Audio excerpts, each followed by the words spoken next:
Obrigado, César. Obrigado, meu querido. Obrigado aos músicos. Que momento maravilhoso de adoração ao nosso Deus nós tivemos.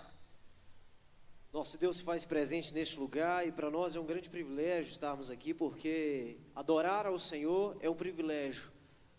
Para nós que somos seres humanos tão falhos, tão fracos, tão limitados, mas ter a oportunidade de poder vir aqui a esta igreja, adorar o Senhor com os nossos irmãos, não há maravilha, não há obra mais gloriosa do que essa. Você poder começar a tua semana num lugar como esse, adorando a Jesus, recebendo uma palavra dos céus para nortear a tua vida, para nortear a tua semana, para te trazer direcionamentos palpáveis e que vão fazer toda a diferença no teu dia a dia. E hoje nós iniciamos uma nova série de mensagens chamada O que uma igreja faz. E ao longo deste mês de setembro nós vamos estar reforçando sobre qual é o papel de uma igreja que é segundo o coração de Cristo. Há tempos atrás falamos sobre o que é ser igreja, mas neste mês de setembro vamos falar sobre o que uma igreja faz. E hoje é o primeiro dia dessa nova série de mensagens, e o tema de hoje é o que uma igreja faz. Ela ora, ela cultua e ela adora. Ela ora porque uma igreja precisa ter intimidade com Jesus. Uma igreja que ora é uma igreja que busca ter relacionamento íntimo com o Pai. Uma igreja segundo o coração de Cristo, ela ora porque ela busca entender o que Deus pensa acerca dela. Para onde Deus está levando essa igreja. Para onde nós estamos indo enquanto igreja. Mas a igreja de Cristo, ela também cultua. Ela também vem a um lugar como esse, ela se reúne com os seus irmãos e ela presta um louvor sincero a Jesus. Ela dá a Ele toda a honra que Ele merece, que lhe é devida. E a igreja, segundo o coração de Cristo, também é uma igreja que adora. E uma igreja que adora não é uma igreja que canta canções apenas. Porque a adoração veio muito antes das melodias. A adoração, ela começa com sacrifício. Caim e Abel foram entregar a sua oferta a Deus como forma de adoração, entregando o seu sacrifício. Um sacrificou melhor do que o outro, um entregou melhor do que o outro. Ou seja, adoração não é melodia, adoração não é música, adoração é sacrifício. Mas nós fazemos isso de diversas formas, e dentre uma delas, adorando ao Senhor com canções. Mas muito mais que isso, vivendo uma vida que agrada o nosso Deus, vivendo uma vida de retidão, vivendo uma vida de santidade.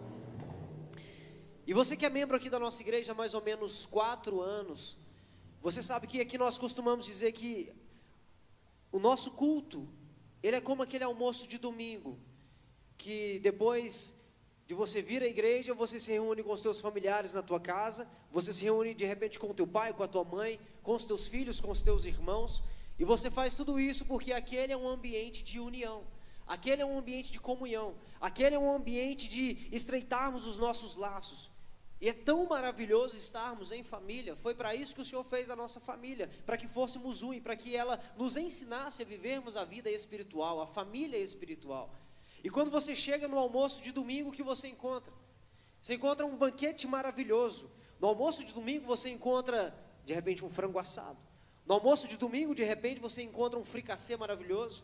No almoço de domingo você encontra aquele suco que somente a sua avó sabe fazer. Você encontra aquele tempero que ninguém melhor que a tua mãe pode fazer.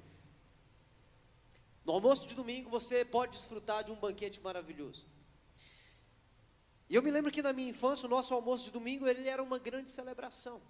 Mas nem sempre porque tinha o melhor frango assado da época. Mas porque ali a gente sabia desfrutar da presença um do outro. Nem sempre tinha Coca-Cola, mas tudo bem. Às vezes o meu pai resolvia fazer um suco diferente, que somente ele sabia dar o nome. Porque ele misturava várias frutas e queria surpreender a casa. A verdade é que o almoço de domingo ele era uma celebração, porque muito além da comida, existia o aconchego dos meus pais. Existiam as boas conversas com as minhas irmãs. E tudo bem, talvez você pode dizer, bom, mas na minha casa eu não experimentei as coisas dessa forma. Eu entendo. Nossas famílias elas não são perfeitas. Mas a verdade é que dentro dessa casa, dentro da nossa igreja, nós podemos experimentar o cuidado de um Pai perfeito, de um Deus perfeito. O nosso culto de domingo, ele é assim. Nós temos o Pai perfeito que derrama sobre nós um maravilhoso banquete, que Ele está aqui oferecendo a você um direcionamento palpável da palavra de Deus. Ele está oferecendo a você um período de comunhão, um período de aconchego, um momento de abraço, um momento de renovo, para que você esteja pronto para viver uma nova semana. E eu gostaria de trazer para nós um paralelo entre a nossa casa física e a igreja de Cristo. Daqueles que cuidam de você e do nosso Deus, que também traz para você bons direcionamentos e que supre você de todas as formas que você precisa. E Ele faz isso porque Ele é um Pai amoroso. E o Pai amoroso, Ele cuida de você. Mas quando você para pensar sobre a realidade da tua casa, e muitos que têm criança e filhos pequenos podem experimentar isso. Às vezes você vai servir uma comida e de repente você tem um filho que não está satisfeito com aquela comida. Ele de repente não gosta daquele tipo de alimento, mas ele precisa comer. Ele precisa comer porque aquilo vai fazer bem para a saúde dele. Ele precisa comer porque o pai sabe como tem estado a condição física dele. Então ele não pode comer o que ele quer, mas ele tem que comer o que ele precisa. Por outro lado, você também tem outros filhos que, ele gostaria muito de tomar o refrigerante no copo de vidro. Ele gostaria de tomar o suco no copo de vidro, assim como os adultos fazem, mas o pai fala, você não pode, querido, porque você ainda não tem maturidade. Você vai ficar com um copo de plástico, esse copo de vidro pode ser perigoso para você. Mas por outro lado, nós também temos um outro filho, uma outra criança, que ela é muito animada e ela quer fazer a oração de cada refeição. Mas o pai impede algumas vezes, porque ela tem que saber dar a vez para o próximo. Não pode ser só ela. Ela tem que saber esperar a vez dela, ela tem que saber entregar para os outros filhos também.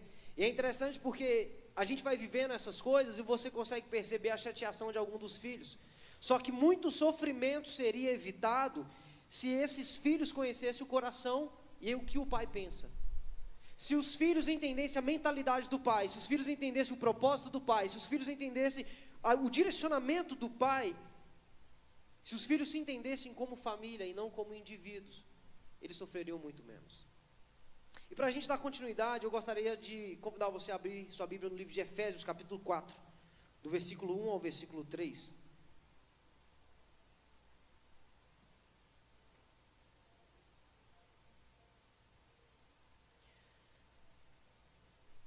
Efésios, capítulo 4, do versículo 1 ao versículo 3. Já está projetado aí.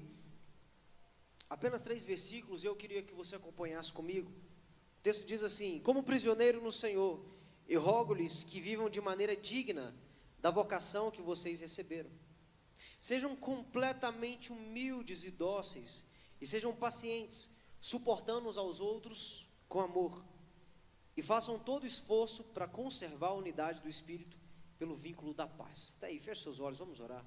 Pai, obrigado, Senhor, por essa manhã aqui na Tua casa. Nós te louvamos porque nós temos a oportunidade de sermos edificados por Ti mais uma vez. Nós te louvamos porque a Tua palavra diz: não andeis ansiosos por coisa alguma, antes sejam as suas petições conhecidas com ações de graça e súplica, de modo que a paz do Senhor, que excede todo entendimento, vai guardar os nossos corações. E é por isso que nós viemos aqui, Senhor, para apresentar diante do Senhor as nossas necessidades, de modo que também vamos receber do Senhor bons direcionamentos para a nossa vida, de modo que vamos receber de Ti, Pai, uma resposta que será capaz de nos nutrir para uma nova semana, para novos desafios, ou para os mesmos desafios que ainda não foram solucionados ou resolvidos. O que eu peço ao Senhor é que o Senhor abra os nossos corações para a Tua palavra, que o Senhor abra a nossa mente, que Teu Santo Espírito ministre sobre nós aquilo que precisamos, e que a gente consiga colocar em prática tudo aquilo que o Senhor já vai ministrar neste momento. Em nome de Jesus eu oro e agradeço. Amém. No texto que nós acabamos de ler, querido, Paulo ele está escrevendo à igreja de Éfeso. E ele está escrevendo para a igreja de Éfeso sobre as maravilhas e as implicações de sermos igreja. Porque ser igreja é muito bom. Certamente se você está aqui é porque de alguma forma você se sente bem neste lugar. Se você faz parte dessa igreja, de alguma forma você pode experimentar coisas boas. Você tem bons direcionamentos, você ouve uma palavra que muda a tua realidade. Você tem muitos bons amigos neste lugar. Mas por outro lado, ser igreja também gera em nós uma grande responsabilidade. Fazer parte de uma igreja nos traz responsabilidades. Fazer parte desse corpo espiritual te torna responsável em muitos quesitos. E quando eu digo isso, eu não estou falando das suas responsabilidades ministeriais. Eu não falo só sobre o que você faz aqui dentro, sobre você servir a algum dos ministérios, sobre você liderar uma célula.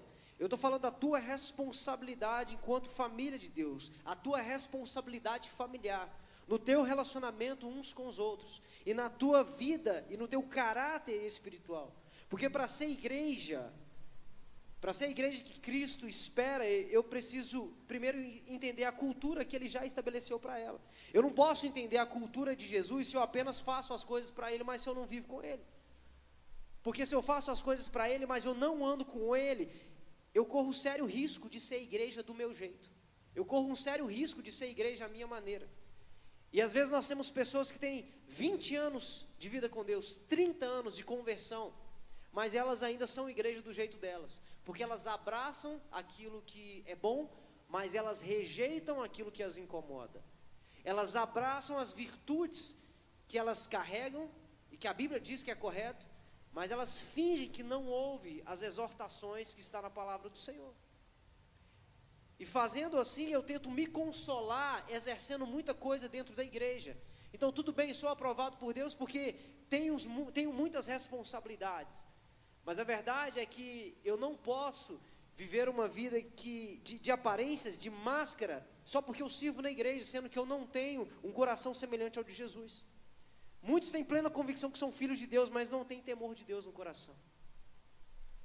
E às vezes a gente diz, bom, na igreja eu até entendo que eu sou família, eu até busco viver a cultura do lar, mas a verdade é que se eu não estendo aos outros a humildade, se eu não estendo aos outros a mansidão, se eu não estendo aos outros a longanimidade, se eu não suporto eles com amor, se eu não suporto as pessoas, eu sou um filho com alto potencial de distração na igreja, não de destruição, porque a igreja de Deus ela não pode ser destruída, mas eu sou um alvo fácil de distração na casa do Senhor. Se eu vivo apenas para servir e não vivo com um coração servidor, se eu não vivo com um coração semelhante ao coração de Jesus, eu sou um potencial de distração. Então eu estou aqui dentro, mas eu carrego a minha carnalidade, eu estou aqui dentro, mas eu não abro mão daquilo que me afaga e que a Bíblia diz que é errado. Eu sou um alvo de distração quando eu sei que eu preciso cultuar, mas eu acabo entendendo a igreja só como um clube social. Não, tudo bem, eu tenho que cultuar, mas eu vou para a igreja para quê?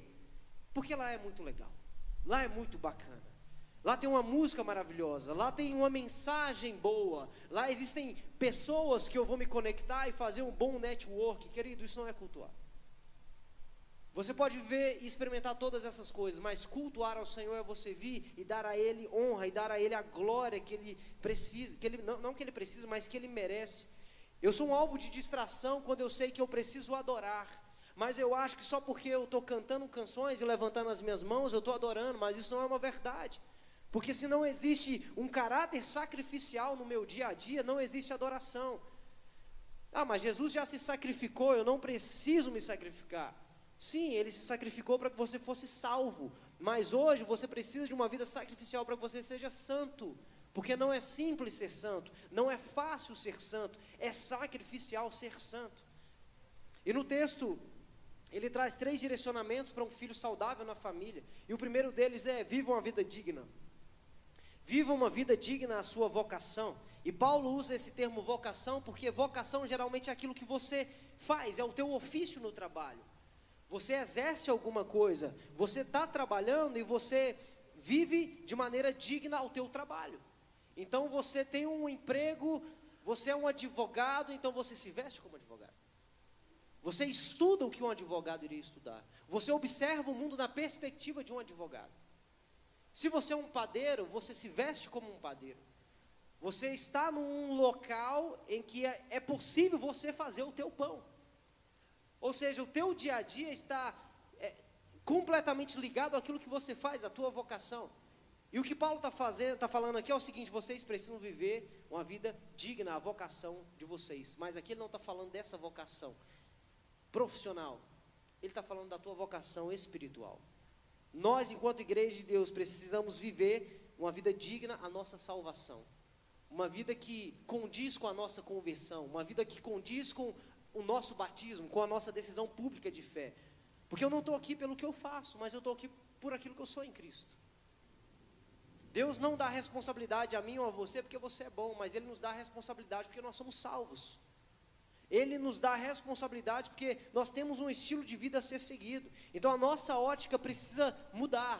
Você não está onde você está porque você é bom no que você faz, mas porque você é salvo.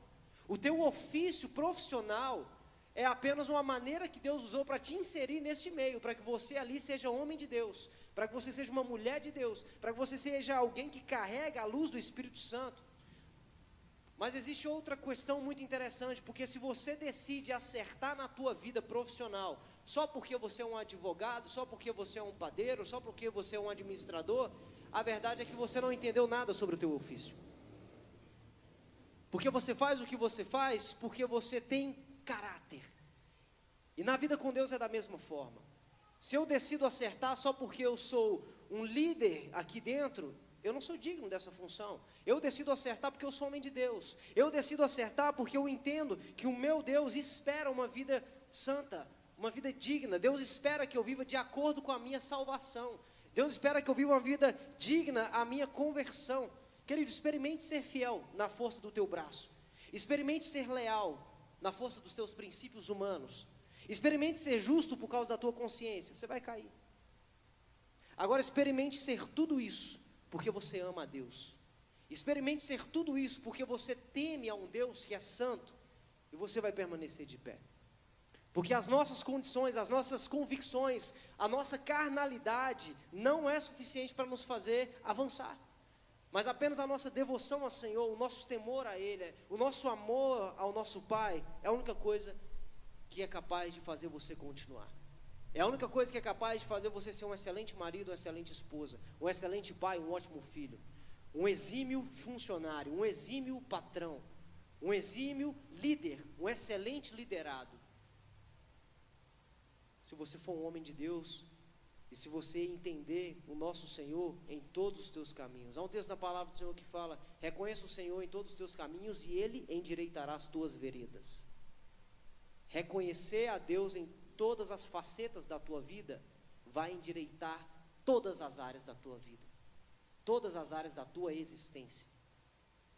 Mas quando eu tento viver de acordo com a minha experiência, com a minha capacidade intelectual, com a cultura que eu recebi, a gente não vai muito para frente, a gente vai viver oscilando, caindo, levantando, caindo, levantando. E nesse texto eu aprendo que precisamos ser dignos, viver uma vida digna a essa vocação que é a nossa conversão e a nossa salvação.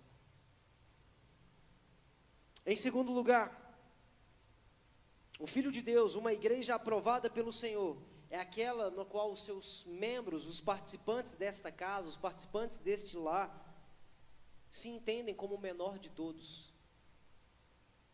Um filho que é um alvo fácil de Satanás é aquele que faz tudo para o pai, mas ele faz com motivação egoísta. Ele faz tudo para Deus, mas o coração dele está desajustado. Ele quer ser o melhor, ele quer ser um exemplo, mas ele faz isso porque ele quer o crescimento dele, ele quer o crescimento do nome, ele não está preocupado com o avanço do reino, ele não está preocupado com o coração do pai, ele preocupa com o reino desde que ele seja notado, desde que ele seja percebido. Ele é alguém que quer ser reconhecido pelos seus talentos, ele é muito útil para contribuir desde que ele seja percebido. O trabalho dos bastidores ele faz por um curto período de tempo, e ele faz porque ele quer provar a sua falsa humildade. Então ele não entende que o objetivo do pai não é ter uma família cheia de estrelas, mas sim uma família que se completa nas suas virtudes, e uma família que se completa nas suas virtudes é uma família que precisa de todo mundo. É uma família que olha uns para os outros e fala: como que eu posso acrescentar na vida deste? Como que eu posso ser uma plataforma para que essa pessoa avance, para que seja mais usada por Deus, para que a casa dela prospere, para que seja uma referência no mundo, no trabalho, onde quer que esteja.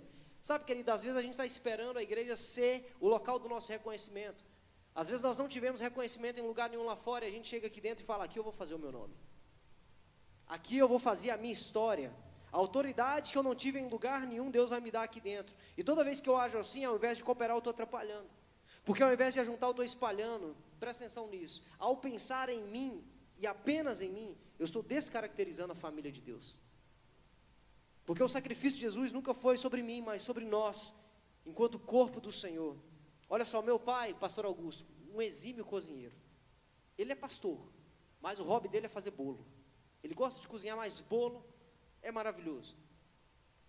E você pode acreditar em mim, não porque eu sou filho dele, mas porque eu não sou uma pessoa que gosta de doce, não sou chegado a doce, não como doce. Não é porque eu acho ruim, é porque eu não tenho vontade. Mas o bolo de chocolate que ele faz é sobrenatural. Se eu fosse alguém que gostasse muito de doce, você poderia falar, todo doce é bom. Não, eu não gosto de doce, eu não como doce. Eu evito sim, porque não tenho vontade. Vez ou outra eu pego alguma coisinha. Mas o bolo de chocolate que ele faz é indescritível. É maravilhoso. Outros bolos que ele faz, não como tanto, mas o de chocolate é impressionante. E eu não sou tão fã de chocolate. Eu estou dizendo isso porque ele costuma fazer alguns bolos por encomenda de alguns membros da igreja. Pastor, você faz um bolo para mim, meu aniversário? Faço, porque ele gosta. E eu cresci vendo isso. E eu ia nos aniversários dos membros da igreja e eu nunca ouvi ninguém chegar para ele e falar assim, que trigo maravilhoso. Nunca vi ninguém chegar e falar, esse fermento aqui, nossa, deu um sabor fenomenal. Seus ovos caipira, estou percebendo que foi. Eu nunca vi ninguém fazer isso, ninguém falar isso. Quando as pessoas elogiam, o que elas elogiam? Elogiam o todo. O bolo está ótimo. Esse bolo está incrível. Talvez vão até falar da textura, não, muito bom isso aqui, está maravilhoso. Mas eu nunca vi ninguém elogiando um item daquela receita. Na verdade, quando um item se destaca além dos outros, é porque está ruim. Tem muito trigo nesse bolo, não está legal. Não está com muito açúcar, muito doce, não está legal, está ruim. Quando o item aparece mais que os outros, ele descaracteriza o projeto final. E ao pensar apenas em nós mesmos, nós descaracterizamos a família de Deus, a família de Cristo. Eu preciso olhar para você e eu preciso entender você como prioridade. Eu preciso me entender como o menor de todos. Deus sabe o meu lugar aqui e eu não quero ir além daquilo que Ele designou para mim. Deus sabe a tua função no corpo, não queira ir além daquilo que Deus designou para você. Por outro lado, observe quem está aquém do que deveria fazer e puxe essa pessoa para cima. Ore por ela, cuide dela. Porque quando Jesus voltar, querido, Ele não vai buscar a mim, mas Ele vai buscar a igreja. E se eu não aprender a ser igreja aqui, eu não vou aprender a ser igreja na eternidade. Se o que alegra o meu coração na igreja é o reconhecimento, então eu tenho que me preparar para a maior frustração da minha vida. Porque na volta de Jesus, Ele não vai me buscar, Ele vai nos buscar. Ele não vai me chamar, Ele vai nos chamar. E muitas vezes aquela pessoa na igreja que julgamos inferior, ela vai estar lá, desfrutando do mesmo céu que você, do mesmo abraço de Jesus que você. Mateus 7, 22 e 23 diz, muitos dirão naquele dia, Senhor, Senhor, não profetizamos nós em Teu nome? No Teu nome nós não expulsamos demônios, no Teu nome nós não fizemos muitas maravilhas, e eu lhes direi abertamente, nunca vos conheci, apartai-vos de mim, vós que praticai iniquidade. Jesus vai rejeitar claramente todo aquele que se diz filho dele, por fazer inúmeras coisas, mas que nunca teve um relacionamento verdadeiro. E quem tem um relacionamento verdadeiro com Cristo, tem um coração humilde, tem um coração servidor. Quem tem um relacionamento verdadeiro com o Senhor, tem um coração no lugar certo. Somente verdadeiros filhos de Deus, cheios do Espírito Santo, são capazes de abraçar os seus irmãos e potencializá-los no reino. São capazes de ir além pelos outros, antes de fazer qualquer coisa por si mesmo. Em Filipenses 2, 3, 4, ele diz, nada façais por contenda ou por vanglória, mas façam por humildade. Cada um considere os outros superior a si mesmo, não atente cada um para o que é propriamente seu, mas cada qual para o que também é dos outros. E na igreja, querido, o objetivo é servir sem esperar algo em troca. Eu não preciso competir, você não precisa competir com ninguém aqui dentro, porque aqui ninguém é teu inimigo. Ninguém aqui é o teu inimigo, ninguém aqui vai tomar o teu lugar. Dessa forma eu posso ser humilde como a Bíblia ordena, eu posso cumprir minha vocação de filho nessa casa com humildade, porque a minha humildade vai revelar Cristo. A tua postura de simplicidade vai revelar Jesus, porque a Bíblia diz que esse Jesus, mesmo ele sendo Deus, sabe o que ele fez? Ele não julgou por usurpação ser igual a Deus, mas a Bíblia diz que antes ele se esvaziou, ele tomou a forma de servo, ele se fez semelhante aos homens, e essa é a postura de todo filho de Deus. O versículo 2 do texto de Efésios que nós lemos continua dizendo que a nossa vocação espiritual, ela deve ser cumprida com mansidão, e a pessoa mansa é aquela que não insiste nos seus direitos. A pessoa mansa, ela não reivindica a sua importância, ela não se preocupa em provar a sua autoridade. A igreja família ela é composta de gente mansa, que prefere sofrer o agravo da dor do que ficar brigando pela tua razão. Uma pessoa mansa controla o seu temperamento, ela controla os seus impulsos, ela controla a língua. E na casa de Deus, na casa do Pai perfeito, os seus filhos precisam ser assim. O Deus Pai, o Pai perfeito, administrador dessa casa, ensina os seus filhos a serem assim. Não estou dizendo que todo mundo nasce dessa forma, mas precisa ser assim. E gente, atualmente eu vejo algo muito comum nos crentes. Engraçado que eu não via antes ou não percebia. Mas eu vejo muita gente se orgulhando dos seus próprios pecados. Eu vejo muita gente, muitas pessoas, muitos crentes se orgulhando da sua ira, se orgulhando da sua cólera, se orgulhando da sua impaciência. Eu vejo muita gente querendo provar a sua autoridade na força do grito. Quantas vezes você já viu isso? Não, porque comigo é assim, bateu, levou. Porque sabe, eu sou meio nervoso assim, não. Mexeu comigo uma vez só. Que ó, estupim curtíssimo, curtíssimo. Não mexa comigo, porque, bom, eu sou assim, meu temperamento, nosso Deus. Parabéns, você está se orgulhando de ser exatamente o oposto do que Jesus é. Porque em Mateus 11, 29, Jesus diz: aprendei de mim que eu sou manso e humilde de coração. E eu digo isso especialmente para os homens. Eu sei que existem mulheres com essa postura também, mas eu digo especialmente para os homens. Que na tentativa de provar a sua hombridade, acha que ser macho é ser estúpido, acha que ser homem é ser arrogante, acha que ser homem é ser bravão. Queridos, isso não tem nada a ver com ser homem. Se por um lado é reprovável a postura de um homem omisso, também é reprovável a postura de um homem intolerante. Se por um lado é reprovável a postura de um homem que não se move, que não resolve problemas, por outro lado também é reprovável um homem que chega e quer provar a tua força na palavra, no grito. Sua autoridade não é provada, querido, na força do grito. E às vezes as pessoas falam: poxa, mas tem dado certo. As pessoas conversam comigo pisando em ovos, tem dado certo. Não, você acha que dá certo, mas elas fazem isso não é porque elas te respeitam. Na verdade elas fazem isso porque elas não querem se indispor com uma pessoa desequilibrada. Elas não querem se indispor com uma pessoa que não sabe conversar.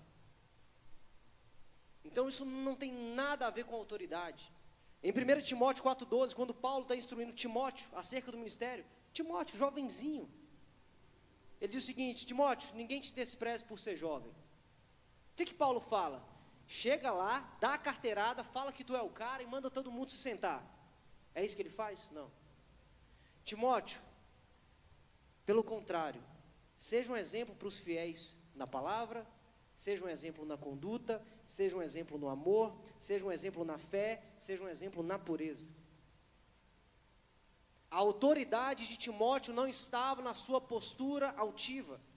A autoridade de Timóteo não estava na sua intrepidez, não estava no fato dele ser alguém estúpido, mas estava no fato dele ser um exemplo, mesmo sendo jovem, na palavra, na pureza, no amor, na fé e na conduta. O que conferiu autoridade a Timóteo eram as virtudes do reino. O que dava autoridade a Jesus era o coração manso, humilde, mas uma vida irrepreensível. A irrepreensibilidade vai te levar mais longe do que a força da tua voz. E o pai ensina isso aos seus filhos. Deus ensina isso a gente. Ninguém nasce assim.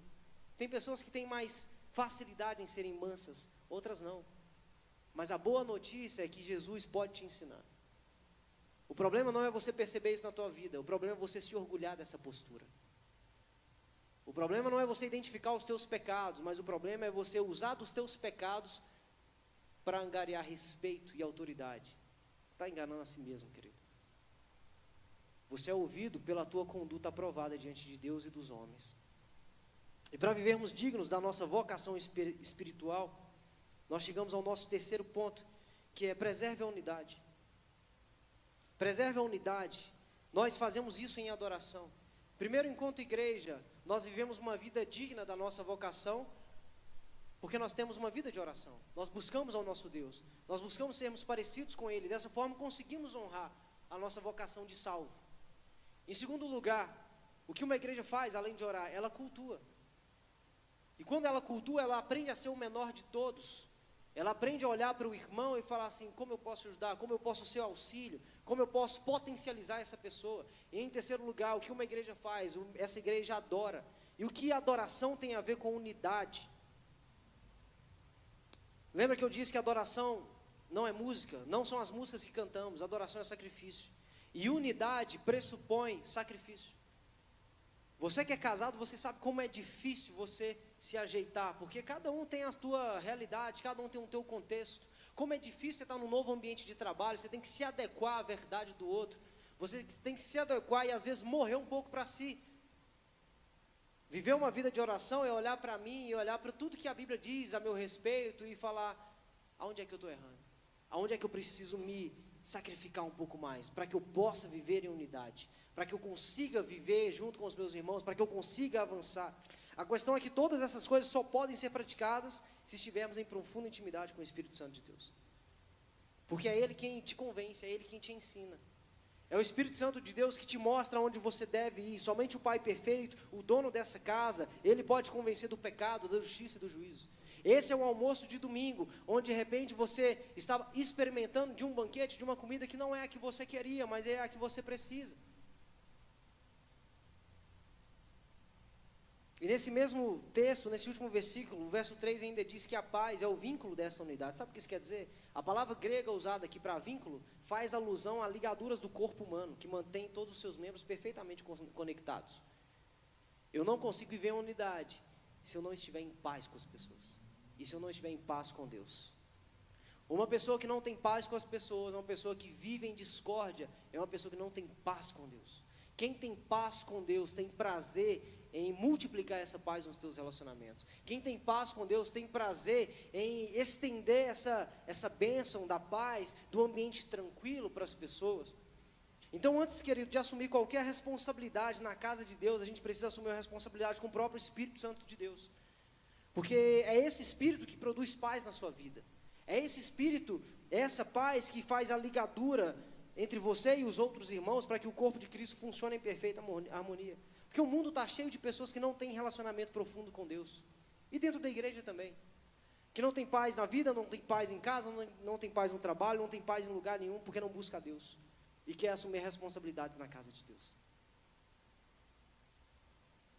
Compromisso, querido, que nós temos, não é exatamente por aquilo que nós fazemos, mas é por aquilo que nós nos tornamos, sabe? É sobre o nosso período de intimidade com Jesus. O pastor Juan sempre dá um exemplo interessante. Eu vou chamar meus filhos para lavar um carro, e eu não chamo eles porque eu quero ver o carro limpo. Porque se eu quisesse o carro limpo, eu mandava no lava-jato. Mas eu chamo eles para lavar porque eu quero ter um tempo de comunhão com eles. Eu quero ter um tempo de qualidade. Eu quero registrar memórias na vida dos meus filhos. E há uma outra historinha, e com isso eu já finalizo, que diz que